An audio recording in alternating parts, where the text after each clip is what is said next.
there, welcome back to the show. I'm Sandy Casella, and if you're a homeowner in the GTA and you're dreaming of moving up into a more luxurious space, maybe a better location, a better layout, or you just want something that finally feels like you, but you're stuck thinking, what if I can't sell fast enough? What if I get stuck owning two homes? Then this episode is for you.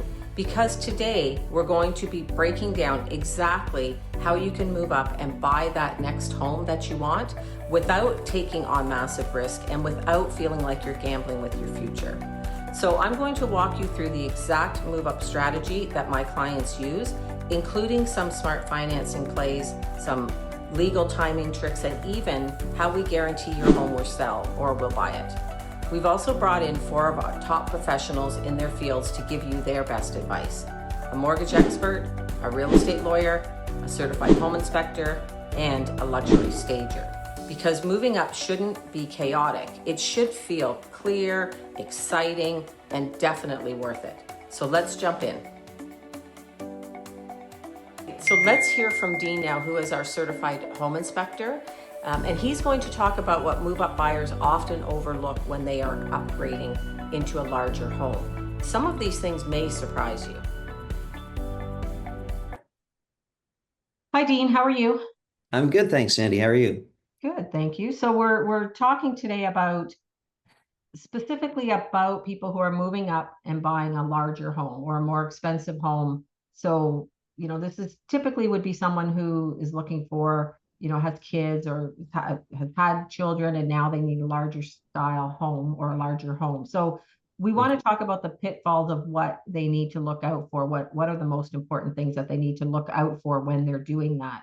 And I think, so let's talk first about sometimes if it's a higher priced house, maybe that house is decorated better or looks better from the outside, but are there things that people would overlook during an inspection on a house like that? Well, to start off, I should say that we at a buyer's choice, we treat everybody equally. So you could, if I'm going to do a condo apartment inspection and it's 700 square feet, or if I'm going to do a house that's, 5 or 6 thousand square feet and $8 million, I'm still doing everything that I can to check out all the elements of the house and make sure that there are no defects and no safety hazards and things like that. If somebody's buying a $700,000 house, or if somebody's buying a $3 million house, to them this is what this house is going to make them happy. This is going to be their family's castle or whatever, right? The houses may be different in, like, one may be much more luxurious and a lot larger footprint as far as rooms and everything, but still, um, they have some of the same sort of common enemies. I don't know if you put it enemies, but like water, for example. Water can be a problem. It doesn't matter what home you're looking at, right? If I'm looking at, your sort of your average size home, if there's a high water table and the basement is the foundation is wicking up water from the ground, they might have to do something to deal with that. Or if the foundation has cracks and there's water coming in, that can happen no matter what sized home it is. I did a huge house up in Aurelia, right on the lake, and it was beautiful. I think the price tag was like $9 million. Um, so some of it, just kind of makes your jaw drop. And they had an outside pool just on off the patio, and it was like, wow. But the pool room, which is like a subterranean room underneath the pool, was leaking like crazy. And so, like any home, you're going in, you have a purchase price in mind. Everything is relative, I guess, from the cost perspective. But if you know that you have to go in and you have to put a lot of money into fixing something straight up, you want to know that, whether it's a $500,000 home or a $1 million home or a $5 million home, you want to know what your investment itself is going to buy and what you might have to do to deal with some problems, like pre-existing problems or problems that you don't want to make the home worse and fall apart. So yeah.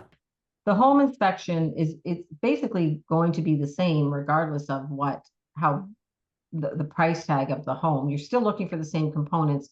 There just may be different components in a higher priced house. Like there might be things like like a um the words gone out of my mind, like a in the basement, a lot of times you see where they have like a wine cooler, like a wine walk-in room, all this kind of Yeah. stuff. So there's obviously some different things in there. Is Yeah. there anything that would stand out to you that you would need to know? Like from a client perspective, what are they looking for?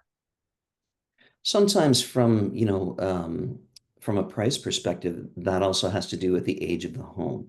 Um, if I'm looking at a house that's been renovated, but it's like 100 plus years old, maybe that the price of the house isn't as much. The house may be, lovely inside, but maybe, that you've got older structural elements. You might have older HVAC stuff, whereas a new build might have the latest, most efficient things that you can have. Um, everything I've found in life, everything has a price. So, you get the most efficient system, but it doesn't last as long. I mean, I think a furnace that, you might have had in the 70s might last you 30 years, but these days, you have a furnace put in and they say like 10 years is its best life. It can last a lot longer, especially if you maintain it. It's like your vehicle. If you have your regular oil changes, it will keep going longer. It's as simple as that. If you keep it clean, you keep it running efficiently, clean the filter regularly, then it probably will last longer than if you don't, if you just neglect it. Um, but at the same time, so I mean, you've got the newer fangled, furnaces and HRVs, the heat recovery ventilators. You've got, sort of heat recovery drain pipes. You might have seen these in newer builds where, you've got the black ABS plastic piping, but you see a copper coil going all the way around it, sort of, I don't know, maybe 3 feet high. Um, those are very neat things to have in a new build that do retain and more of the heat that might be going out of the house than otherwise would. Um, the piping is pretty low tech, but those heat recovery ventilators, they're terrific, but they're high maintenance. You have to have them maintained like annually. So that's a cost, right? Hmm. Um, it's a difficult question to sort of to give a clear-cut answer to because it can also be the complexity of the system. So if it's a smaller house, pretty much standard. You're going to have a furnace. You're going to have an AC unit. There's going to be an exterior unit. That's pretty standard what I see in a water heater, and there you go. Um, in a larger house, there might be two furnaces. There might be three. I've seen houses with three furnaces, three outside air conditioners, as well as maybe, a heat pump slash air conditioner that's like a mini split system. So you've got one of those units on the wall, like you see when you stay at a resort in Mexico or something, Mhm. the ones that are sort of up high and they do both heating and cooling because the house is so big that in order to make sure that you're efficiently heating and cooling all of it, you need more than one, piece of HVAC equipment. And also, it's a little bit of a luxury to if the people downstairs want a different temperature than the people upstairs, right? I mean, so everything is Yeah. a bit relative on that one. Um, I think like the first time that I went in and inspected a really huge house, it was a little bit intimidating because I thought, well, what am I in for here? Um, and I walked in the furnace room and like the utility room, and there were two furnaces and there were two water heaters and there, basically two of everything. And at first it's like, ah, and then I thought, well, I'm really just checking two of the same thing that I Mhm. check all the time, right? And I'm doing the same things. I'm looking for the safety features. I'm looking to make sure that it's clean, it doesn't have corrosion, it's not dangerous, the flames are looking good, et cetera, et cetera. I make sure it's working properly and looks like it's still in good shape. So you're just doing that twice. So it takes a little bit longer, but it doesn't take, as much longer as you might think. Um, you walk into I've walked into bedrooms that are the size of our ground floor in this house. And, Mm-hmm. and the closet is the size of our bedroom. And it's like, okay, wow. It's a bit of a wow factor, because I'm not in that price point. But at the same time, it's just a room and it has walls, it has a ceiling, it has plumbing that might leak just as easily as a lower price point house. So Mm-hmm. I'm looking for leaks the same way that I would look anywhere. I'm looking at the ceilings in every single room on every floor. Am I seeing stains? Am I seeing cracks that have stains around them? Is there, or is it just a crack? I mean, I evaluate it the same way and I have the same tools. Uh, Mm-hmm. so it's it is interesting when you see some of the older systems like old boilers, things like that. It's not a system that I see every day. I mean, I don't often deal with boilers. Sometimes in commercial inspections, I deal with great big boilers, but I have seen them in homes where the home is older. And some of those old boilers, they might have been there for 40 years, but they might last another 40 years. Whereas I see a furnace that was put in 2018 and it looks like it's on its last legs and it's all corroded. I mean, it's really funny. It's so there's not really any special treatment per se. Um, I use visual clues a lot when I'm inspecting. I just sort of keep my eyes open. I'm kind of my father's son. He grew up on a farm and he was in the military for 25 years and very smart guy. And so I'm a very practical person. I mean, if I see a stain over there, it's a clue, right? And where's it Mm-hmm. coming from and where's it going to? And is it dry? Is it wet? Like things like that. I kind of do everything in the same way. And I walk into a house, I don't really have a different price point hat on when I walk in. I walk in and I have a process that I'm going to follow. I know the systems I'm going to check. And I could do a home that's worth $700,000 and the attic is pristine and full of great insulation and ventilation. Everything's fantastic. And I could go into a $2 million home and look up in the attic and it's full of mold. Uh, Mm-hmm. Mold doesn't care how much the house costs, right? It doesn't care if there's moisture up there, it's going to grow.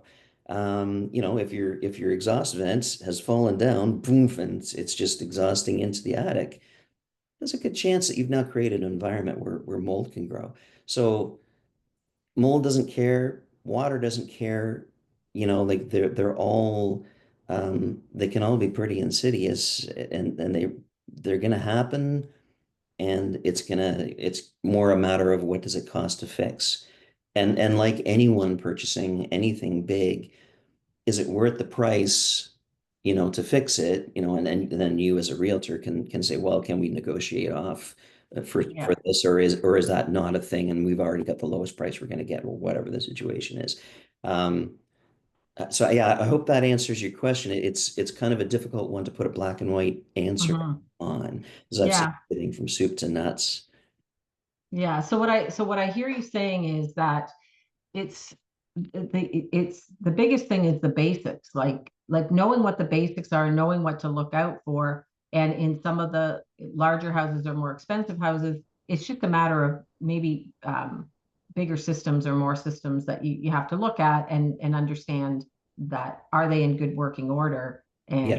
and don't kind of get caught up in the fact of the way it looks, right? So but is there are there any red flags that you've noticed when you're looking more in the luxury market that people should look out for, or are they basically the same things that you need to look out for, or are there things that you tend to see that you're like, it's interesting that this tends to pop up more when we're in a higher price point market?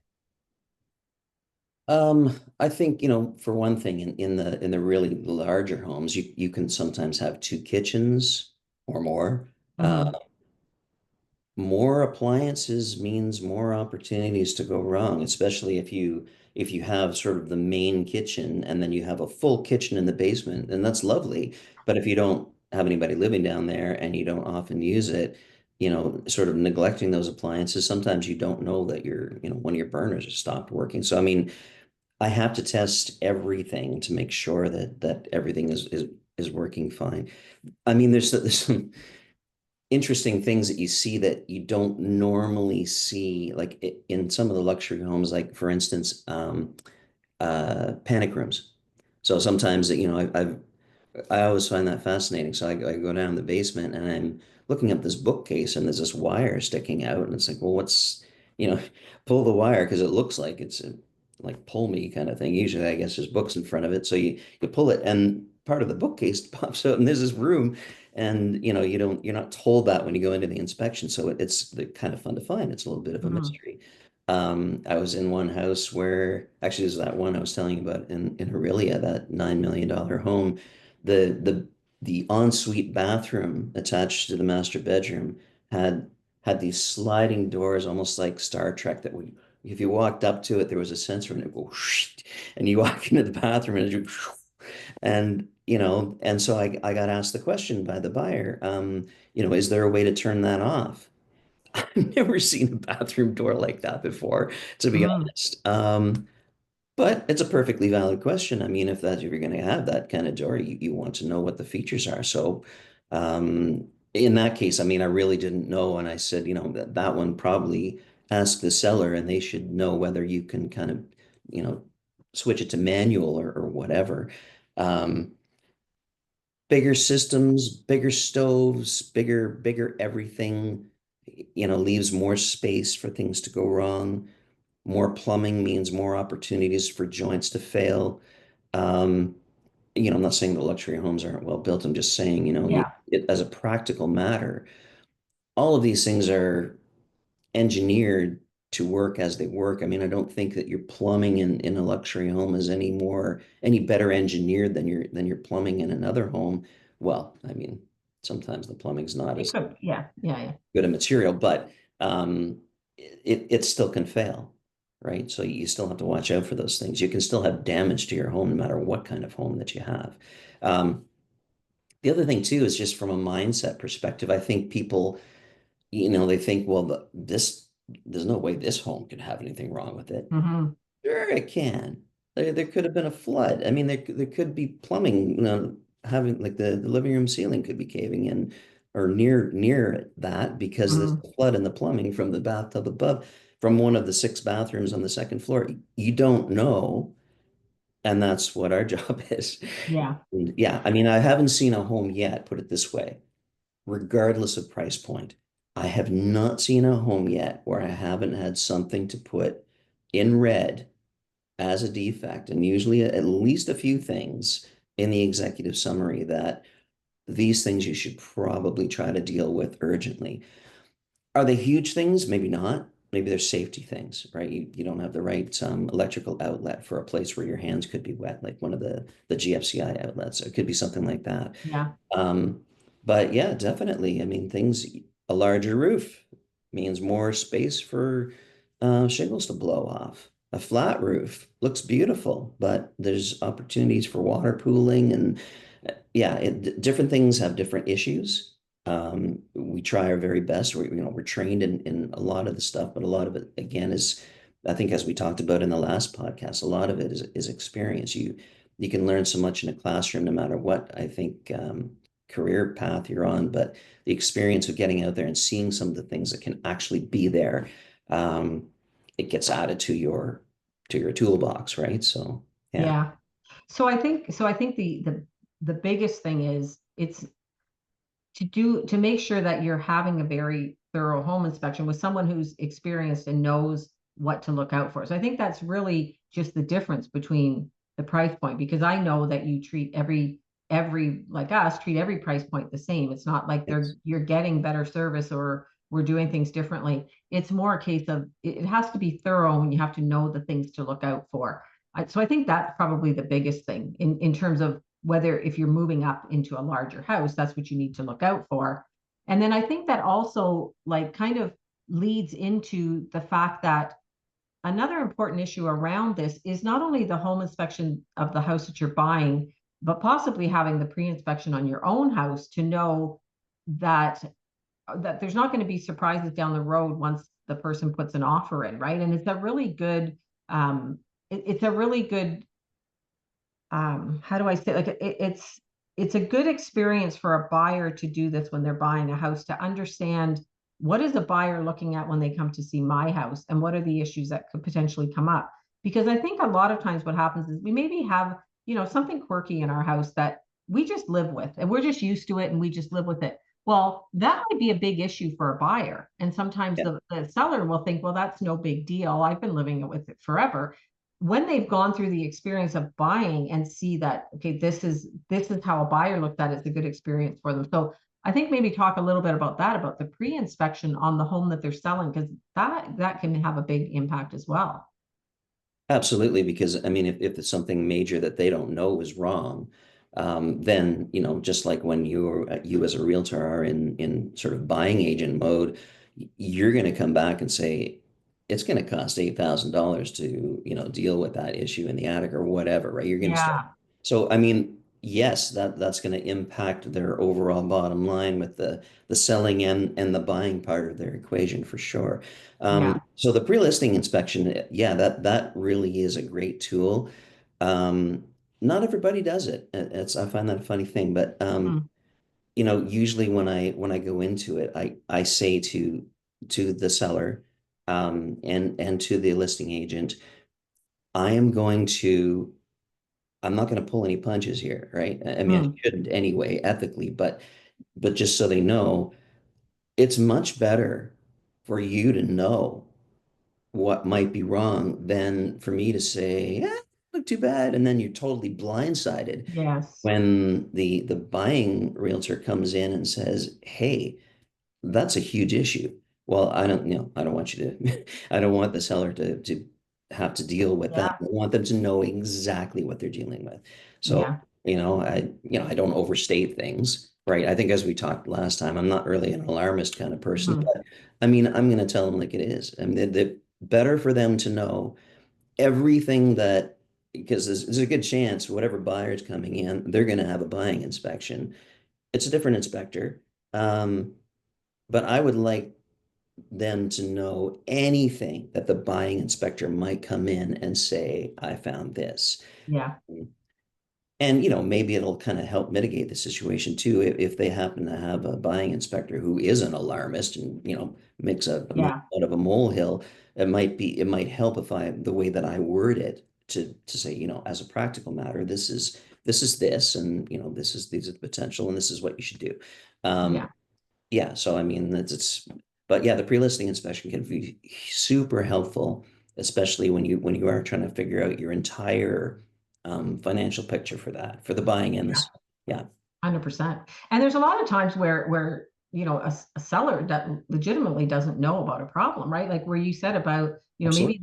the exhaust has come disconnected in the attic and they have no idea, and there's mold in the attic. Well, nobody really goes up into their attic. So sometimes they don't know, and then it becomes an issue down the road. So I think it's a really good, I think it is a really good option, and probably will be more used now that we're in a different market. Like you know what I mean? Yeah.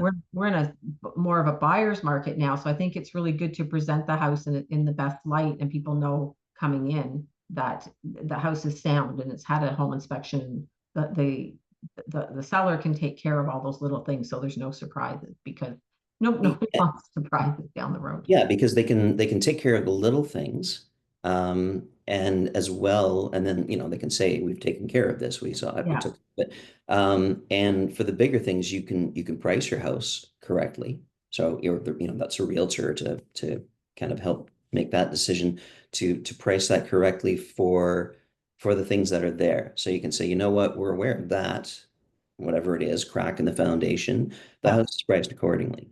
So at least you're going in straight up with your kind of what you're presenting the price yeah. and what you're presenting the house as. Um, yeah, I was going to say something else. Can't remember what it was. So Okay, well, it'll come back to you. So if it yeah. does, just jump in. But I think that's important, because sometimes um, we've seen where someone does a home inspection and then they try to renegotiate the price, and they blow the pricing of what it's going to cost way out of proportion to Hmm. try, figuring they're going to negotiate halfway, which is not a good tactic. Like, don't do that. But Yeah. it's good to know up front, because if you've done your inspection on your house and then something, something crazy comes up, that you can, I don't know, this doesn't sound right. Let's do some further research. I think it makes a big difference. So I Yeah. think that pre-inspections will become more of a thing. Like, I think they're a really good idea. So just so Well, you know. it certainly puts some it puts you in a good light as a seller, right? That you've done your due diligence to say, I don't know everything about a house, and we actually had a pre-inspection done to find out so that we, can in good faith say, here's the house as it is, here's the price, we're aware of these issues.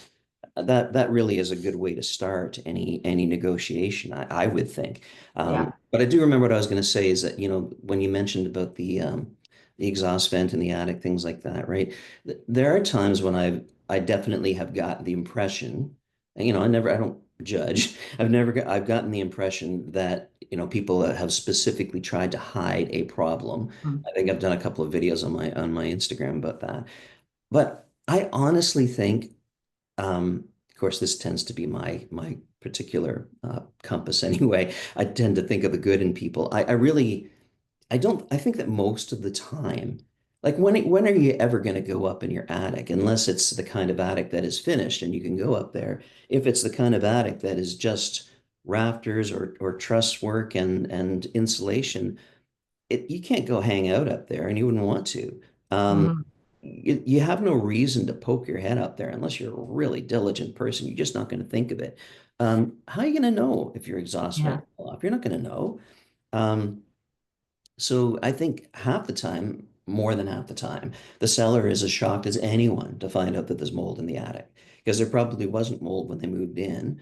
And, Right. the thing fell off and then there's all this moist air and there's mold. So it's not, it's just a thing that happens. Same thing in basements. I mean, the sort of the two areas where moisture is going to be an issue, right? Is going to be the attic, if there's something, usually like 9 times out of 10, it's the exhaust vent, or the basement. But it could just as well be, I mean, people use the basement as their storage area, particularly if they have a crawl space or something that they got a jam full of stuff. They can't see the foundation. They can't see the floor, this far out from the Yeah. foundation where there might be stains and efflorescence. I don't think that they know, and they haven't moved their stuff out yet, in cases where they haven't. Um, they just don't know. They may not know unless an inspector goes in and says, you do have an issue here. Honestly, usually when I say things like that, they are surprised. They just Yeah. weren't aware. And I think most people are good faith people. There's some shady people. There's always shady people, but Oh, yeah. most of the time, I think that people operate in good faith. And so yeah, there are things that you're not going to recognize unless you know what you're looking for. So yeah, Yeah, I would agree with that. I would agree with that. That most people, the majority of people are upfront and honest. I actually see more people who kind of over worry about stuff than like worry about some things that they shouldn't worry about when it yeah, comes to home inspection. Although I do it's still, because a lot of people don't know these things and the maintenance part of it, it is good to do a home inspection because some people just don't know what they don't know, just like you said. So that's why I think it is a good idea. So there's no surprises for anybody down the road. Like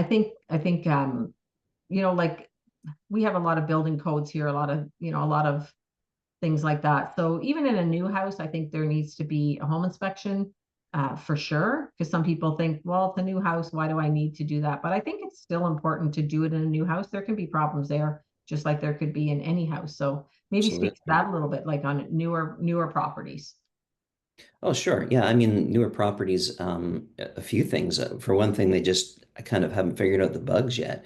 I mean, that you built, these guys are, well, sometimes it's a single build, but often when I go to a new build, they're building an entire neighborhood.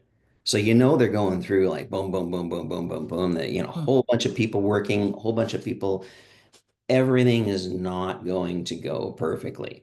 Um, and some companies are more diligent than others in making sure that it's strictly up to even the number of nails that you use per what joist or anything like that, um, can differ depending on the company. I mean, there's a certain number that you should use and distance between them and things like that. Does everybody do that? No. You can save a lot of money if you don't do quite as many. So anyway, but I'm not here to kind of go in that direction. It's just that you build a whole bunch of homes. Let's say you build 50 homes in this neighborhood. It's quite possible that something's leaking. It's quite Mhm. possible something's not hooked up right. It's quite possible that they came along and did the siding and they missed, closing off the siding or the fascia on that particular home. Well, a friend of mine, one of my colleagues, Brian, he did a home inspection. In fact, I think I was on vacation and I sent it his way, and he went up in the attic and there was no insulation whatsoever. Goodness, And it's like, yeah, well, I think you kind of missed that, right? Because yeah. it was a new build in a new neighborhood, and they were going through and putting the insulation, in all the homes, and just missed that one. Missed it. Yeah, yeah. Straight Who up missed knows? Like it. maybe the shift ended at this house yesterday, and when they came in the next day, they just for some reason thought Yeah, that one was done. Who knows? But and I things think happen. yeah, with inspectors on those new builds, like they're not inspecting every single house. They're spot checking. They're Right. spot checking the houses, right? And assume that if there's 50 houses and they inspect 10 and the 10 are good, they're probably all good because nobody knows which one they're going to inspect. But something like that could definitely happen. Can you imagine you move in there and you're like, why is my heat so high? And you finally figure out And there's there's no no insulation insulation. upstairs. Oh my goodness, that would be crazy. But Yeah. yeah, it's interesting. So I think it's important when we're just talking specifically about a seller who's selling their house and then moving up and buying a bigger house, it's the basics. Let's stick to the basics. Make sure that everything gets checked. Make sure that you're not looking. You are looking past the fluff, and that's where a good team comes into effect, right? I mean, I've Yes. sat through a million home inspections. That doesn't mean I'm a home inspector. I know some basic things to look out for, but there's still some things that I wouldn't know. Like I still can't figure out how to tell if it's aluminum wiring. And people say, well, it's easy. It says it. And I never have been able to figure that out. And I've never been able to figure out about roofs because sometimes I think it looks good and the inspector says it doesn't, or sometimes I think it doesn't look good and they say it's fine. So that's not my expertise. That's why we want to have a good home inspector come in. And that's what having a good team behind you is really important, right? To know that Absolutely. these things are all being taken care of. So Yeah, exactly. Yeah. yeah. And I Yeah. mean, everything is to a degree, right? Home inspectors also, we're not certified electricians. We're not certified. Well, maybe some of them are, but Yeah. for the most part, we're certified home inspectors. And so there's a certain amount of knowledge that we have, and we recognize where our boundaries are. And I see that something is wrong, but beyond that, I don't know how to fix it. If it's in the electrical panel, I then say in the report that, we would recommend that you have that seen by a qualified electrician. Yeah. Um, And it doesn't mean there's anything wrong with it. It just means sometimes it doesn't mean there's anything wrong with it. Sometimes it just means yeah, it's a little different than what I'm used to. It's no different than going to your doctor who's a general practitioner and then they send you to a specialist. It's the same thing, right? Like there's a red flag here that it doesn't I don't understand. So, maybe get somebody who's an expert in that system. definitely. And if you're the kind of person who, believes in kind of continual learning and lifelong learning, which our company, we're very much about that, never stop learning. And most of our annual conferences are about like gaining knowledge and just getting better and better and better at our trade. So, I mean, occasionally I come across things I just simply haven't seen before. Some of them I have enough sort of practical knowledge and intuition that I can sort of work it out on the fly. And some of it's like, okay, I got to research this. But I'm always happy to add to my knowledge. Um, if at times I've done inspections where there's been an electrician on site for whatever reason and has to do that, I ask them questions. I think I'm pretty good at recognizing things, but I am totally open to information. If I can learn more, great. There have been times when the structure, there's some iffy issues. Somebody's cut a huge notch, through a joist or a main beam, and there've often been times when a structural engineer has come in while I've been doing the inspection, and they're giving their opinion. I'm sitting there like a sponge, and I'm Yeah. absorbing stuff. Again, I'm not going to go beyond my lane because there are liability risks. I'm not going to go saying I know something that I don't. But like anything with experience, you certainly learn more. And if you've seen something 10 times and you know what you're looking at, it kind of makes it easier and you feel a little more confident about that. But again, as long as we're staying within our boundaries. But certainly Yeah. experience counts for something, definitely. You go in and Oh, you absolutely. Yeah. yeah, and if you have a general understanding of forces, compression forces, versus like shearing forces, you can look at something, you can say, okay, if I built this, do I think it's going to stay up or fall down, right? I mean, as a practical matter, I can see where the forces are being applied. Um, so yeah, without going too far out of my lane, some things are, can be kind of clear to see. Yeah. Yeah, I love that about the learning. I'm the same, and I think things change, right? Building codes change and stuff. I mean, if we look at some things that at one time seemed like a good idea, like UFI, vermiculite, Yeah, uh, Kitech, aluminum wiring, like all of these things at one point were used, and then it was okay. No, there's a reason we're not using this anymore. So knowing those things to look out for, and who knows what's coming now, that's something that may be an issue down the road. It doesn't yeah, mean that house is not going to pass an inspection. It just means you need to be aware of it. Is it something you want to get into, and is it something you want the seller to deal with? Whatever. But yeah. it's just it's the information part of it and knowing what you need to look out for. What am I getting myself into? Is it priced properly that I'm willing to take on this challenge, whatever. So it's really interesting because that's I think one reason why I like this job so much is because it's so different all the time. And Yeah. I mean, I've been selling real estate for a long time, and sometimes there's an inspection and something comes up, and I'm like, wow, like I've never seen that before, heard of that before. So there's always something that comes up, but it's just good to Absolutely. know that you have somebody who's diligent and who knows their stuff and Yeah. doesn't, like you said, overstep their bounds. Like, okay, I don't know enough about this. Let's get somebody else in here to take a look at it. It's important. Yeah, we have to know where our boundaries are and not get kind of too big for our Yeah, britches, yeah. if we know what's good for us. But at the same time, like I like to do older homes. I find that fascinating, and I was fortunate enough to get win a lot of bids with an Anglican diocese this year, and I did like 12 churches, Oh, uh, wow.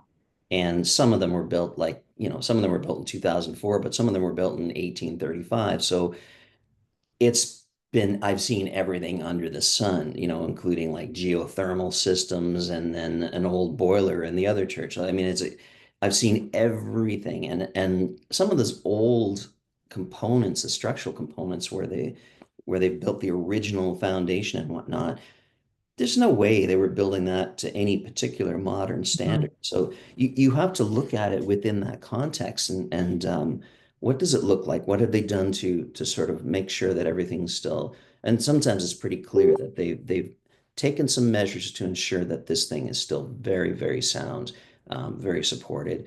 And sometimes you look at it and you go, "Ooh, okay, then this place should be looked at by a structural engineer, Yeah. because I think you might have Mhm. some issues here."